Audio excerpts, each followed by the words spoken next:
I'm sorry, Dave. I'm afraid I can't do that. Tears in rain. Hello, I'm here. Oh. Hasta la vista, baby.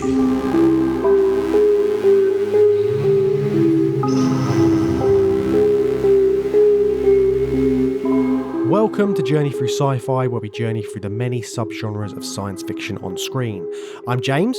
And I'm Matt, and we're on a little break over the summer, so we're having a hiatus, but we wanted to bring you a little something special from the archive. It's a clip show. Yeah, we've got a clip show. We've been digging around in our past series. We've done lots and lots of series on the show.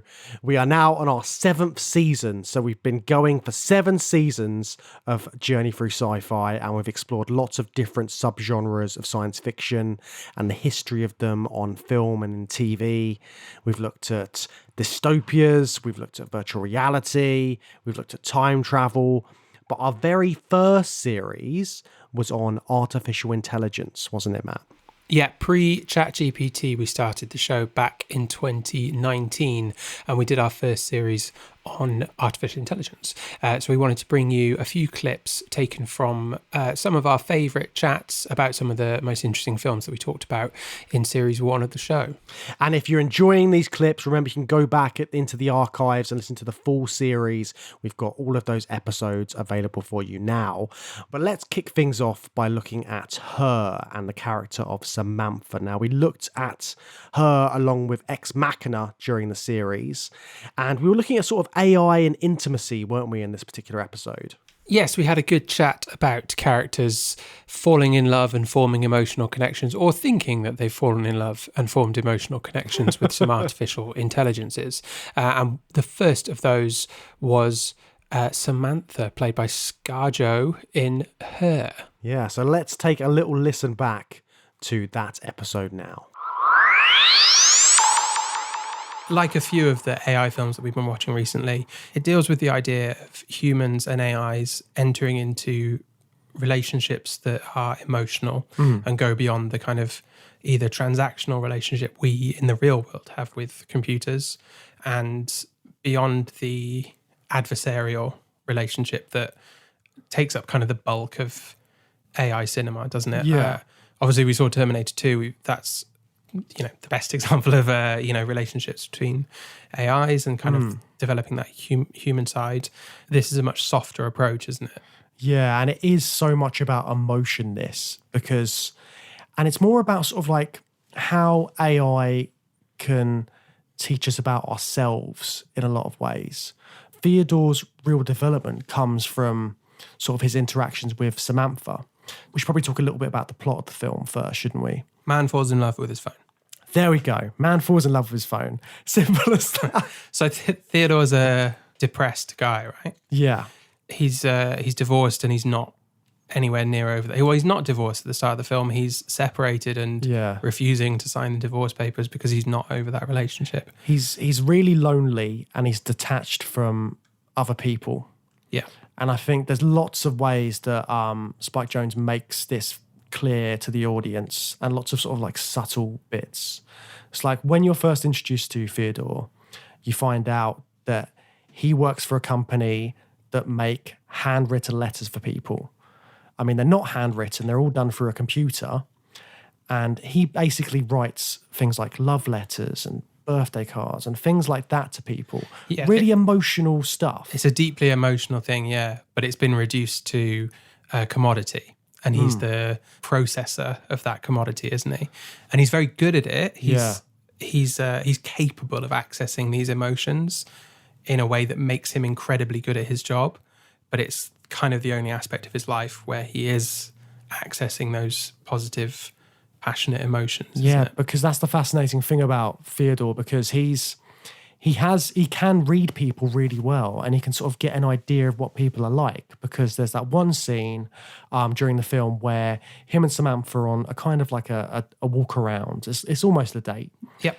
And he's looking at these other people, and he's sort of like, he's imagining what their lives are like, and he's very good at sort of putting himself in other people's shoes. Yeah.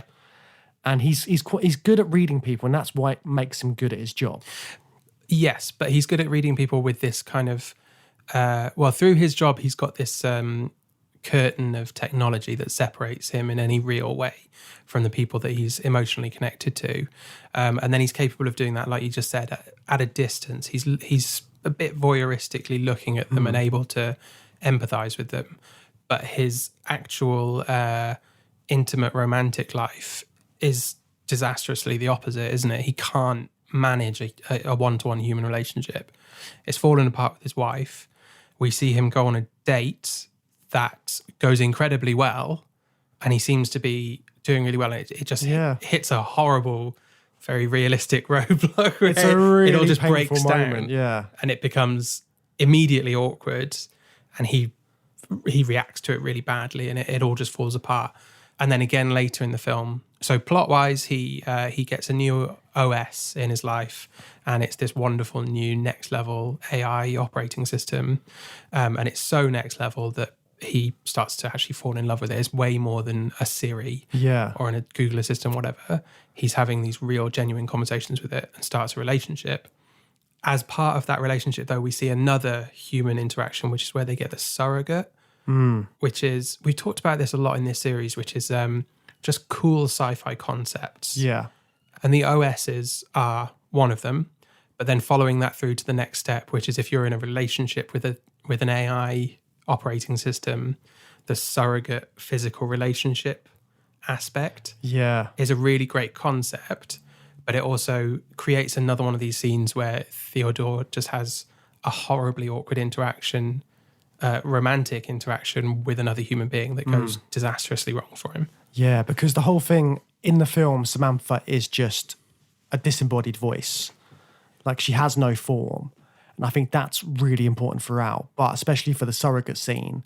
So you've got that woman who comes in who wants to be a part of their relationship and help them be intimate together. She wants to be a part of the relationship, and Samantha wants her to be part of the relationship. There's a two-way thing going there, isn't it? Yeah.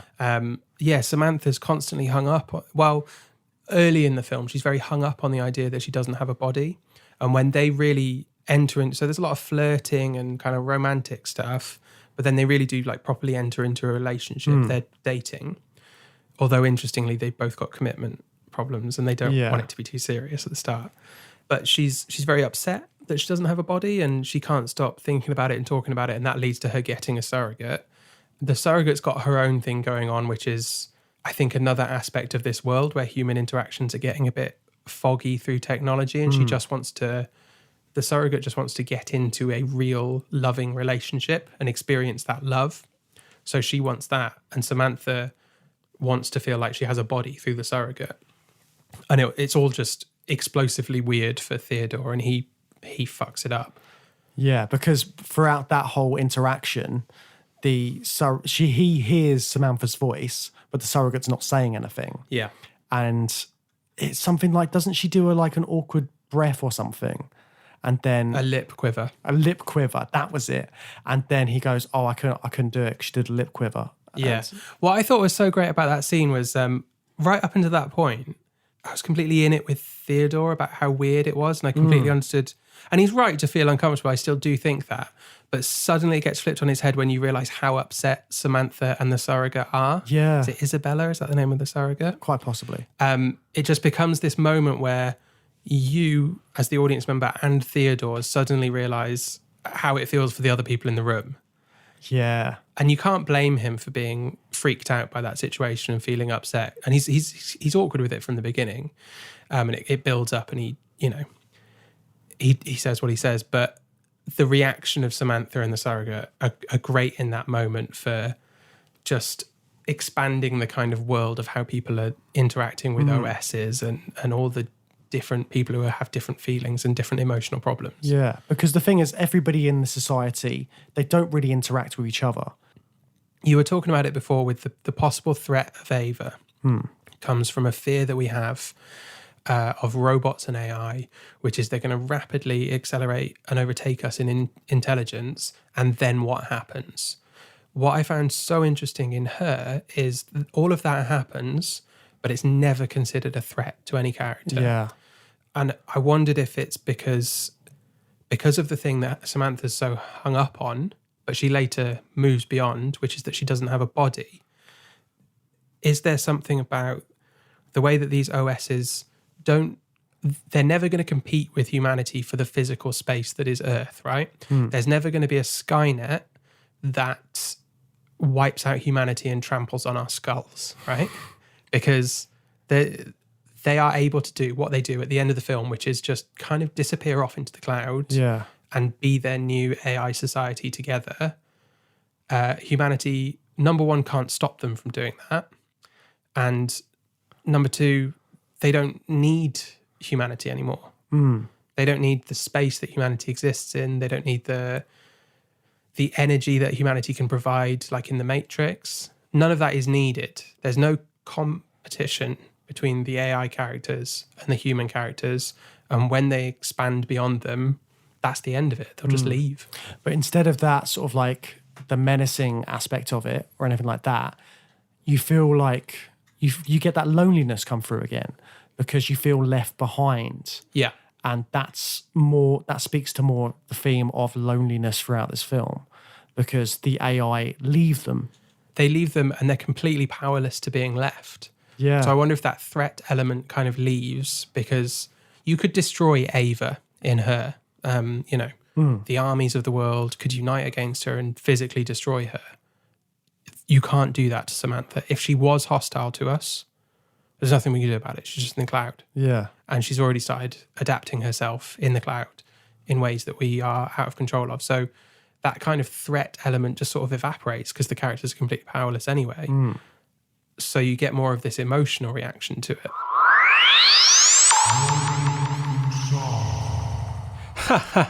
What a great clip, James. I'm keeping that bit in, Matt, because it's natural. Next up, we have a clip from our chat about 2001 A Space Odyssey. Now, I feel like this was very, very early doors in series one of our show. Yeah, so this would have been when we'd really just started getting into the podcasting landscape. But I think it was still a really interesting episode because I remember looking at 2001 and having a very different view of how to what I had when I first watched the film, which I think I discuss in the clip. Well, shall we find out? Let's find out if I know what I'm talking about. They chose to make Hal not like a robot or anything like that. He looks like a computer. He's just this menacing red eye just in the middle of a screen. And they question very early on with his introduction, the reporter on Earth is saying, he says something like, Hal can reproduce, or as some experts prefer, mimic the human brain or the human experience or something like that. There's this question of how real is Hal, how advanced is Hal? And sort of like his emotions as well, they go into that quite early on. Part of the interview is a question to the astronauts of, do you think he's experiencing real emotions? And they just sort of shrug it off the way anyone being interviewed by the media would. They're just like, well, don't really know, to be honest. Yeah, that's it. But then the astronauts, so it's Dave and Frank, isn't it? The two astronauts. Yeah. They are very underplayed. Yeah. So they're very sort of like quite calm and they don't really do that much. Brilliant, though. I really liked it. Again, that's something that I couldn't connect with when I was a kid, but they are really convincing performances. There's a like understated panic from both of them later on, but they do sort of deal with it in a way that you would expect of a trained military astronaut. You know, they're scientists, they're probably military men. But then this is the thing, there hadn't been many NASA like explorations or anything like that. We didn't know what trained astronauts were like at this point. No, but you can safely assume that anyone going on a mission of that importance there's going to be a lot of rigorous discipline involved in the training and the selection of those people. And it plays out, and they deal with the situation in a really rational way. They don't have the luxury of panicking. They actually have to address the issues in a rational way, and they do, and it's really convincing. They're quite machine-like. Again, like when we talked about Metropolis, we talked about the workers being machine-like. I feel like the astronauts in 2001 they're very methodical in what they're doing. They've got like set routines, set patterns. And what happens next? Hal very openly, I think quite honestly, just asks Dave if he's got any concerns about the mission. And that's the first moment where Well, it really just unravels from there, doesn't it? The whole plot of the movie is that this mission is going wrong. And that's the moment where it really kicks in. Hal asks Dave, have you got any concerns? And then Hal says, maybe I'm just projecting my own concerns onto you. And then Dave's not quite sure what to make of it all. I think Dave responds with a question like, are you doing our psychological profiles? That's it, yeah. So he's kind of trying to rationalize it. Yeah. So he's not really using any emotions or thought. He's just doing his program. Yeah. And Hal says yes, I think, to that question. But he says it in a way that made me feel like, well, yeah, of course I am. I'm always doing the psychological profiles. I'm the shitboard computer. I'm doing everything at once. Yes, I'm doing a psychological profile. Yeah. Of course I am. But he shows like a connection to Dave as well. Like he's interested in what he's drawing. Yeah. It's sort of like there's it seems like there's emotion in that, even though it's that kind of like flat way that Hal speaks. There's certain inclinations in his voice that do kind of, you feel a bit more for his character. So this was the first time watching it where I had a really different take on Hal and what Hal's role in this movie is. I think just to finish out kind of the basic plot of the film, there's a problem with the communication system. It's implied that Hal is responsible for it. And as they try to fix it, Hal sabotages it, kills Frank, and then tries to kill Dave. And Dave is forced to completely disable Hal and go on to Jupiter alone. Although we don't quite see how he manages that, but we just and get on it. the surface that looks like, oh, Hal's just malfunctioning. He's got like the rampage kind of scenario. Yeah, he's going out of control, but he's never. But watching it again, I get different sort of ideas about that. Yeah, that's what I wanted to talk about a bit, because I think Hal's an archetypal faceless machine that goes mad and goes completely out of control. But this was the first time watching it where I think you're always supposed to feel sympathy for Hal when he's being disabled. But watching it this time, I really felt sympathy with him throughout, because I think he's actually very honest with Dave and Frank. He raises his concerns early on. And how much do you think Hal was malfunctioning? Or how much do you think he had legitimate concerns about what they'd been sent to do? Because we learn later on in the film, don't we, that Hal's the only one who knew about the monolith, or I think maybe the other astronauts who were in stasis might have known, but I think Hal was aware. No, I think they directly say the only person who knows about this is your onboard computer. Yeah. So when you're introduced to Hal, the first thing they say is they're never wrong. Yeah. That's kind of their thing. Yeah. And then suddenly it looks like he's got something wrong. And their first assumption is he's malfunctioning. Now, this has never happened to any of their models. And I think Hal says, at one point you find out Hal's been around since 1995 or something. So he was created in the early 90s, I think, so he's been around for a bit. So they say that, and then obviously this is Hal's first experience where anything sort of like that has put him in jeopardy or anything like that. And at that point, he kind of develops a desire for self-preservation. That's the thing that I took away from it watching this time. He's so open and honest with Dave early on that he's got concerns. And yeah, I think he is acting in what he thinks is self-preservation, but he's also trying to include Frank and Dave in that. He's not completely out to sabotage the mission and kill them both. They're the first ones who actually raised the suggestion that if we fix that communication array and it's actually working correctly, then we've got no choice but to rip Hal's brains out, right? So, and then Hal's immediately recognizing that, well, okay, I did actually sabotage it, so they're going to find out that it works fine, and then they're going to disable my So did you feel that he unit. sabotaged it then?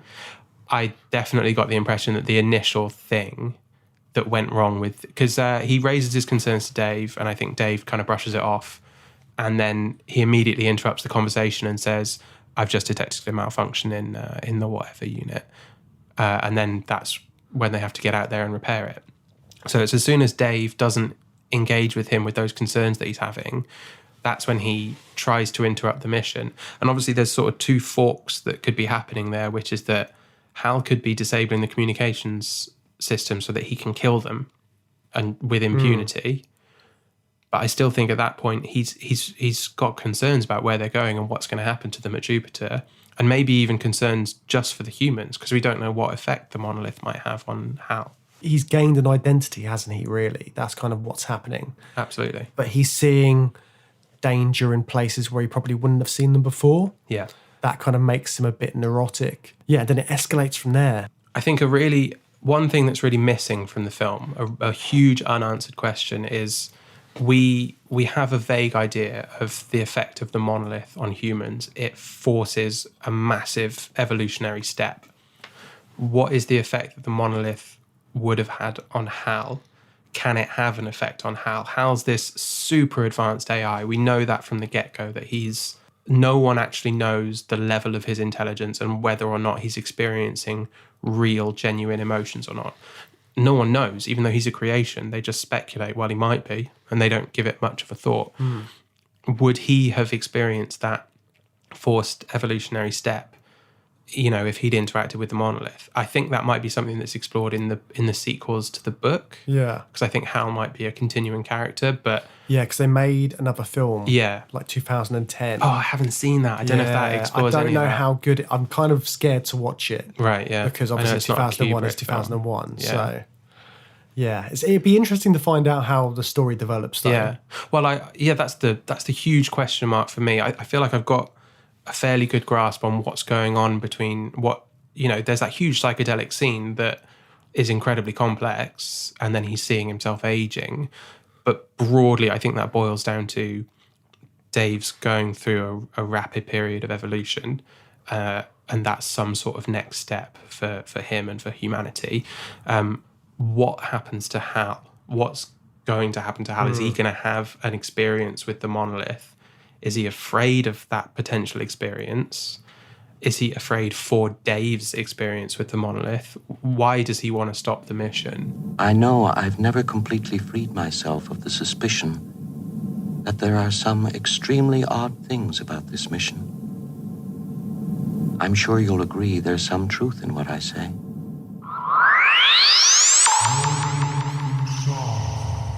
So the next really big AI we looked at, well, AI in a sense, we were looking at an android by the name of Roy Batty from Blade Runner. Now, this is such an emotional film. It's one of the biggest science fiction films to have been made. It's such a influential piece of art, and I think it's one of our favorites, I would say. It's many sci-fi fans' favourites. And I think for that reason, we did it on our very first episode. We were looking at this and Metropolis and dystopian futuristic cities full of interesting AI characters. And who's more interesting than Roy Batty himself, the Tears in Rain monologuing villain of the piece? Villain ? Of the piece? Yeah, villain ? Tragic hero, revolutionary, who knows? Well, you can make your own decisions on that one, having watched the film. But let's have a listen back to our chat about Blade Runner. So why are the replicants seen as such a threat? Why is artificial intelligence in this film depicted as a threat? We know that they're powerful, but why must they be killed? Well, at the beginning, they say they've killed lots of people. And that's just the 6 that are on the loose. Yeah, so they kind of reason it out that these replicants are murdering people. They need to be put down or retired, as they say. But it's also introduced that Blade Runners are a thing. A Blade Runner is a job that retires replicants.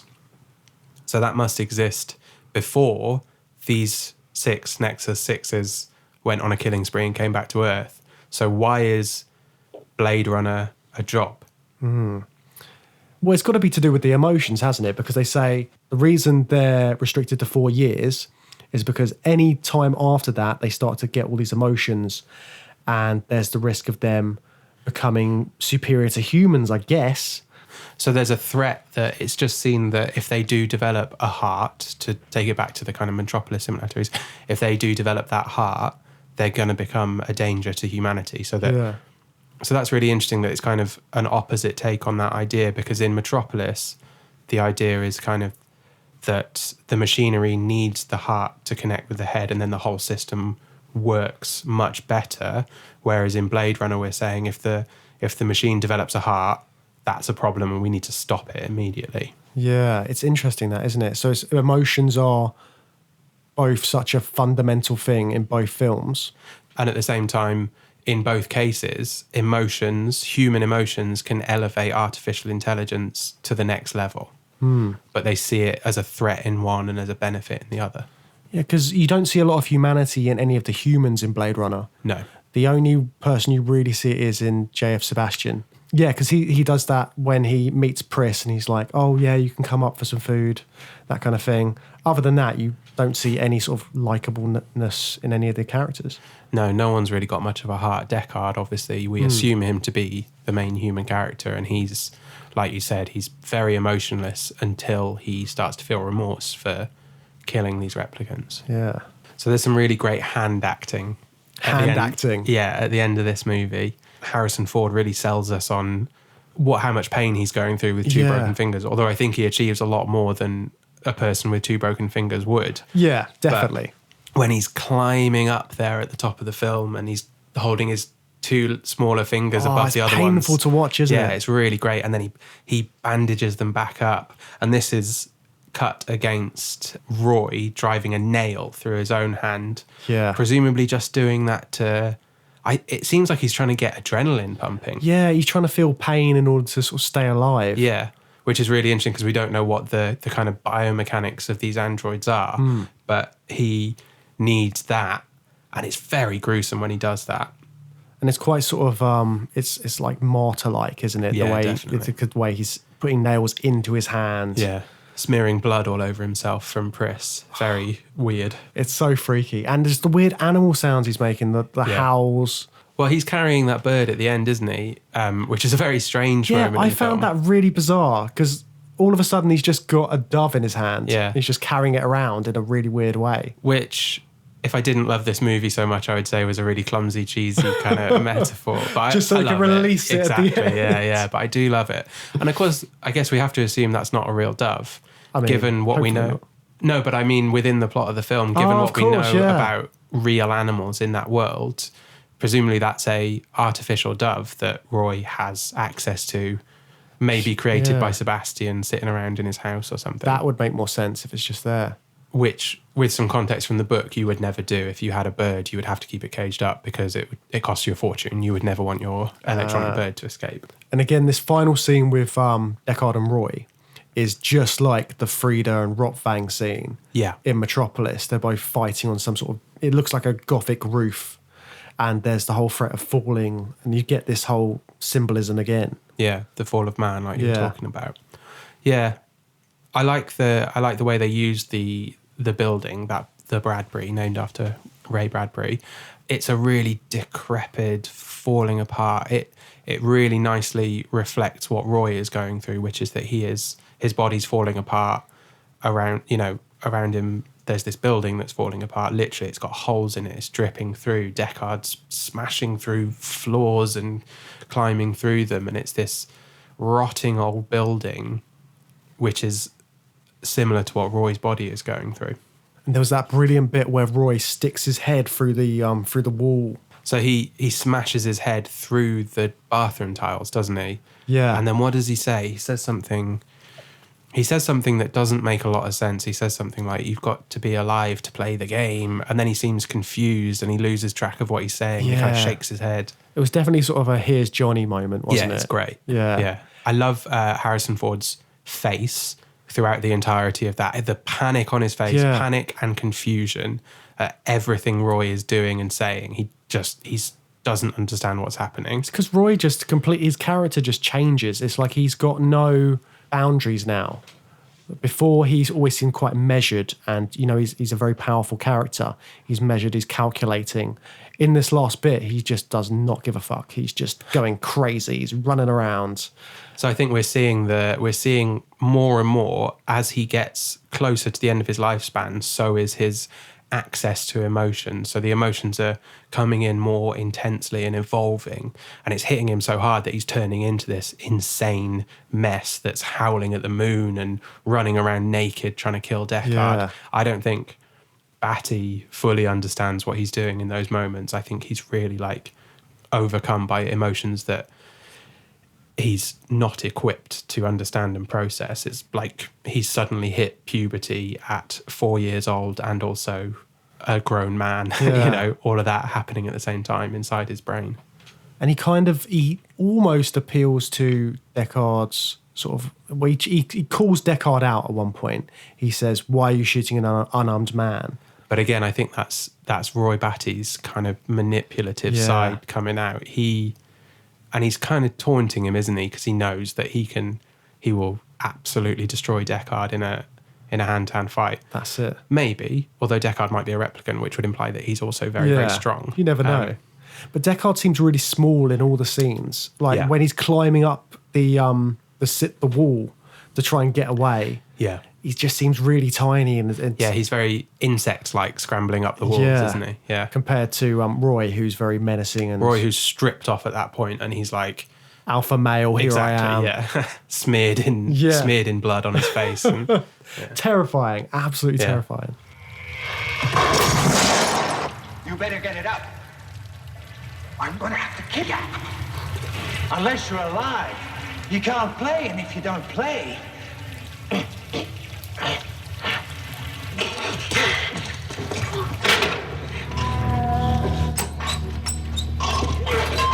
6, 7. Go to hell or go to heaven.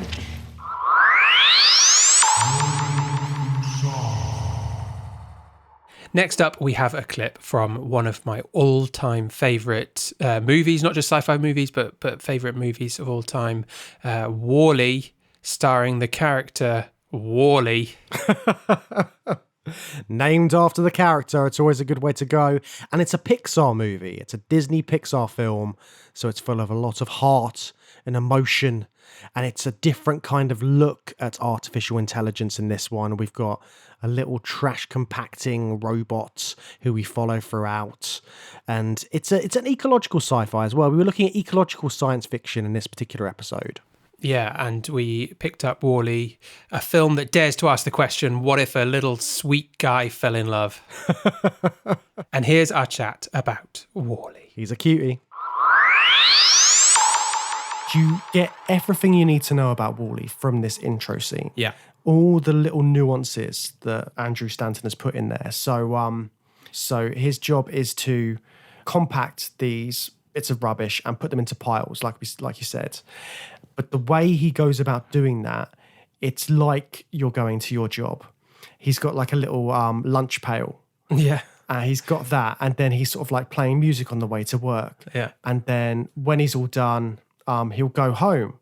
So he goes home, and you find out how he survived so long. So basically you find out all these, visually you find out all these other drones, which are like WALL-E, are all gone. They've all just packed it in. He's explicitly the last one alive because he's you see him driving through graveyards of other WALL-Es that are all just decrepit and rusting.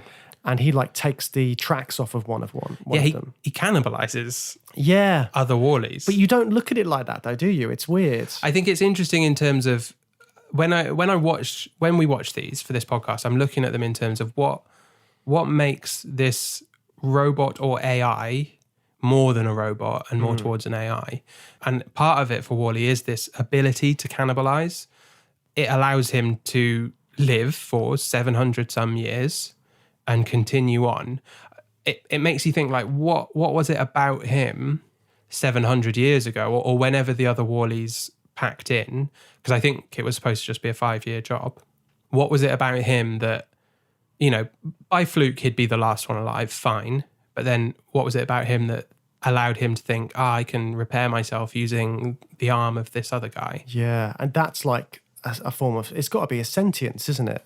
I think so. And like his character, because this character, like, again, it continues to develop in his sort of morning routine. So when he gets back home from work, he puts his tracks up. So he's taking his shoes off. Yeah, that's cute. Like taking his shoes off, and it shows he's got pride in his home. Yeah, yeah. So he's doing all of that, and He's got pride in his home, but he's definitely a hoarder. yeah, isn't he's got all this stuff that he's collected. He's got the Yeah. fairy lights. he? So he scoops up trash, but he's not compacting all of it, is he? He makes judgment calls on what's trash and what's not. yeah, like he keeps bits, like he takes the dustbin lid. So he takes that when we don't know why he's taken that initially. Soon find out it's because he wants to use it like a little hat for a little dance. But yeah, when he gets home, he puts on his favorite film. He's like watching that, and It's Hello Dolly, isn't Hello it? Dolly, yeah. And all these little bits, and like when he wakes up the next day, he's groggy because he needs his morning coffee, but his coffee is like the solar power. All these little bits which really humanize him right from the offset. It's very relatable. Even though he's got no real, like his face is just some binoculars and irises. Yeah, but they're very expressive, like we saw with Johnny Five, isn't it? Yeah. We talked about Wally a bit then. And he has no voice as well, really. He says like 2 words throughout the whole film or something. His voice develops over the course of the film. He can say directive by the end, definitely. He says his own name. He says Eve. But then even so, if he's only got like three or 4 words that he ever says, for a film to be able, you got to be able to tell everything from the offset. And Pixar do that time and time again. They tell you everything you need to know in these short little scenes. They have to be so concise with stuff. But this is the first time we've seen a form of artificial intelligence, a robot, which seems really human. Yeah, it's weird though, because it's a fragmented, reconstructed idea of humanity, isn't it? He's got these little snippets, and we see that he doesn't fully understand everything. There's a really good bit where he picks up an engagement ring in a box, and he goes, oh, but he then plucks the ring out, chucks it over, and then he likes the flap of the box that it was in. Yeah. Because I like the idea that he's more interested in the kind of mechanics of how the hinge works than he is in a bit of rock on a bit of metal. Yeah. But it shows that he doesn't quite understand everything about the society that used to exist there, because he doesn't recognize that the more valuable thing would be the ring. He's building up these little snippets of what it means to be human and kind of having to figure it out for himself. And that reflects on the film that he watches every night. He's only got access to this one film, and he's seeing this idea of companionship through holding hands. He understands that it's like a romantic thing, and that's important for the characters.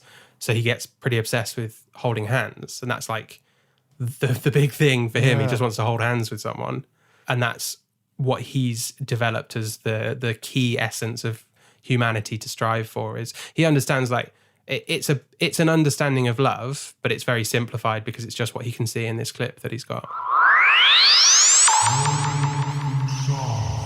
Okay, so to finish things off, we've got the iconic AI in cinema. It had to be one guy who played a dual role as both villain and hero, as the same character. That character is the T-800 from Terminator. And Terminator 2 Judgment Day, reprogrammed to be the hero of the piece in maybe the best action movie ever made. In this episode, we talked specifically about Terminator 2 and how Arnie made that performance switch from this villainous killer stalking in this kind of slasher horror film of the first Terminator, and then suddenly becomes this lovable father figure in this sequel, and has a lot of great jokes as well. His comedy chops are on full display in this one. The nascent Schwarzenegger comedy chops, just getting started in that field, but also the emotion in the performance and the power of that emotion intensified by coming off the back of playing this terrifying villain in the first movie. Just an incredible movie, an incredible performance, and an incredible artificial intelligence, the T-800. Yes, and if this whets your appetite for more discussions on the Terminator franchise, we did a whole mini-series over on Patreon where we covered the entire Terminator cinematic legacy right from the very start into the later films and beyond, and that was a lot of fun. Even Genesis. Okay, so here's our clip from our episode on Terminator 2 Judgment Day. So another thing Terminator is very famous for is Arnie was voted best villain and best hero in the same poll. Right, okay. So he's sort of like he's both these characters, and if you look at these two films, he's it's so different how they've changed that look of what he's like in the machine. Yeah, definitely. And his body gets damaged a lot, but he's more like a battle-ravaged warrior in this film than a rotting, decaying corpse. Yeah. So when we see bits of the Terminator's flesh underneath him by the end of the film, it's a lot less horrifying than when we saw the metal skeleton in the first movie dragging itself along like a reanimated corpse. Here we're seeing a character that's just like pushing on through adversity rather than, being an unstoppable killing machine. And again, it's to do with all of the emotion you kind of get towards him, because you see him learning all these things. And there's that amazing scene in the desert where Sarah Connor's talking about how she suddenly realizes the Terminator will never be like all these other father figures she's had for John in her life. He'll never get drunk and then beat him. He'll never be too busy to play or something like that. He will always be there. He'll be relentless. And they flipped it. So like it's the same can't be stopped creature from the first one, but now he can't be stopped, but he'll always be there. Yeah, so the essential dialogue that's happening between this movie and the first movie is that the attitude towards technology has changed. So the first film really, we do use machinery to destroy machinery, but none of that machinery is seen in a good way. You were talking about the headphones. That woman's completely obsessed with listening to her headphones and it gets her killed. And everything's grimy and unpleasant, this world. But in this film, we see that the attitude's changed a bit. Technology can be reprogrammed, and it's somehow reprogrammed into the perfect father figure in Sarah Connor's eyes. And this woman who had this traumatic experience with the same thing can finally accept that actually we can use this technology and we can work with it, and it's something we can get along with. The main thing they're talking about is, okay, so this could happen, but if you had artificial intelligence with emotions or had some sort of idea of morality, and this is what John is teaching the T-800. He's teaching him what it's like to be human, feeling these emotions. There's that scene where he says, why do you cry, or something like that. Yeah, and John can't quite articulate it. He just says, because it hurts. It's when it hurts inside. And then Arnie responds with, well, we don't feel that. So like, how can he relate to what you're doing and what you're feeling? Yeah, but obviously there's great payoff of that at the end when he actually says that he does understand why they cry. But the problem is that, he says it's something that I can never do, meaning that you've taught me about emotions, but I just don't have them. It's inherently, I don't have emotions. And that's why we need to get rid of him at the end. That's why we're going to lower him into the steel, because that threat still exists, because he's not human. He's started to understand emotions, but it's never really going to be there. So maybe you took that a lot more deeply than I did. I was literally like, it's just because he can't cry. He literally can't cry. But I think the way you're thinking about it is the correct way of thinking about it. I just looked at it very surface layer. He definitely does mean that. It's something that I can never do. I don't have tear ducts. Yeah, I didn't get that entire, because that's exactly what he's saying, though. Yeah, he's saying that I'm never going to be human. I'm still a threat to humanity. Yeah. We need to cut me out. Yeah, and I mean, even though he's got all these, like, lovely little catchphrases now that he's learned, he says, like, no problemo. Yeah. And he seems more human. So some of that, I think some people think that "Hasta la vista, baby" is quite a cheesy line, but the moment it comes in the film is towards the end, and John's trying to teach him slang early on, and he says, when you're going to smoke someone, you say "Hasta la vista, baby," and he does that. He smokes the T-1000, he shoots him and he shatters him into pieces. It's a cool, badass action line, but it's also showing us that he's learning from what John's taught him. John's teaching him slang. This is him using it appropriately. Yeah. He has learned to be a bit more human. I think the best example of him trying to be more human, and the most hilarious example, is the bit when he's trying to smile. I love the bit when he's trying to smile. I texted you the photo of it off my screen. So good. So good. That's great. And I think you also see in that moment, and you see it a couple of times, which is that he obviously doesn't smile very well. And he can see in John's reaction that he hasn't smiled very well, and it drops off his face. Yeah. And it's a really it's silly when he does it, but immediately after, when his face drops, that's a really subtle, I thought, performance from Arnie, in that he looks a little bit wounded. He looks a little bit upset, maybe, because he just drops it immediately and he realizes he's not doing a good job. There's a couple of moments where he's being inefficient and then he immediately looks dissatisfied. He's not quite doing a good enough job at being a human, and he can tell it, and then he drops it and he looks a bit annoyed. And the fact you said inefficient, that fits with the machinery, because he is a machine. And machines don't sort of like do a bad job. They're just doing it inefficiently if they do anything wrong. Exactly. So the T-1000 has some similar moments with that, though, doesn't he? He's got that more built-in humanity in his sneakiness, and that really kind of peaks towards the end, where you think Sarah's going to finish him off with the shotgun, but she runs out of shells. Yeah. And he wags his finger at her. He's so cocky. Also, when he's fighting Arnie, and it looks like he's defeated him, he's really cruel and brutal. He's not like... So the Terminator in the first film is efficient, a ruthless killing machine that just kills people as quickly as possible. There's a sense with the T-1000 that it's more than just killing the T-800. He's annoyed with it. He's brutal with it. He smashes up his face. He could just... Why doesn't he just turn his hand into a blade and cut his head off or whatever? Yeah. He smashes him up. And then when he's all beaten up and he's on the floor, he's crawling along. He's just trying to get to the gun and he's on his last legs. And the T-1000 just watches him and just lets him crawl along. And he could kill him at any moment, but he's letting him get as close as possible to that shotgun. He's trying to give the T-800 hope. Yeah. Before it seems more... takes it away. It's cruel. And it's the same thing when he's wagging his finger at Sarah. It is a bit of a humanizing moment, but it's a really horrible side of humanity. It's that cruelty. It's because it's like he's been programmed to be this killing machine, but he's got more of the human traits that are associated with it. He seems like he takes pleasure in it. Yeah. More than the T-800 ever has. Yeah. So we have that moment, and then it's immediately undercut. When he wags his finger, that's when Arnie shows up again with a grenade launcher. Yeah. And that's where we see him turn into that John Carpenter warped, twisted So is that the bit when everywhere. he goes up on this like cog or something like that? He shows up on the Just cog with a rolls grenade up. launcher and pops one in it. Is it a grenade launcher? I think it's a grenade. Something like that, yeah. Because it fully explodes the T-1000. Yeah. So he's just a mangled monster. So we've had that humanizing, and then it's immediately undercut. He's turned back into this screeching, awful, twisted thing.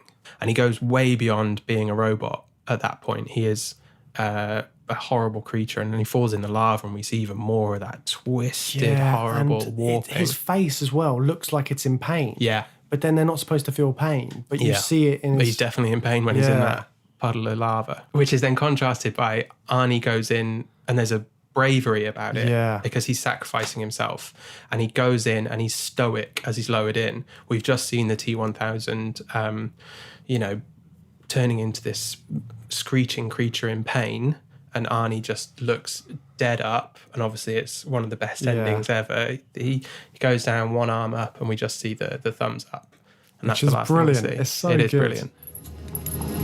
Goodbye.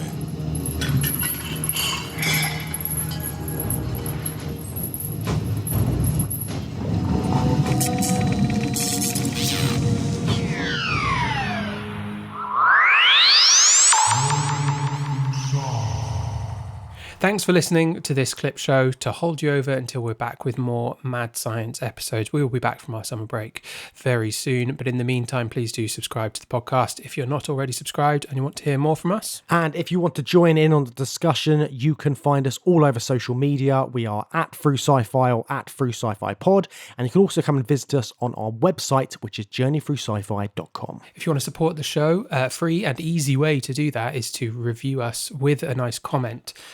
It's quick and easy, and it helps new listeners find the show. If you want to give us 5 stars and say something nice about us. And if you want more from us, you can find us on Patreon.